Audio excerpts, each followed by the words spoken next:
அன்றாட உணவுல இரும்பு சத்து அவ்வளவு அதிகமா இருக்கக்கூடிய பொருள் கம்பு.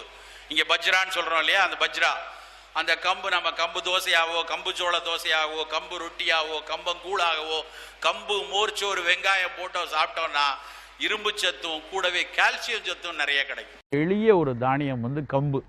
இந்த கம்பு பல காலம் நாம் சாப்பிட்டுட்டு வந்த உணவு.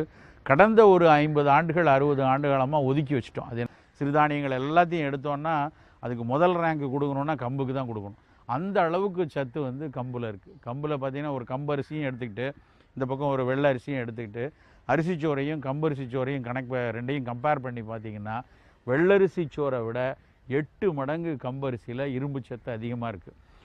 இரத்த சோகை இருக்கக்கூடிய குடும்பங்களில் கம்பரிசி சோறு வாரத்துக்கு 2-3 நாள் கண்டிப்பாக இருக்கணும்.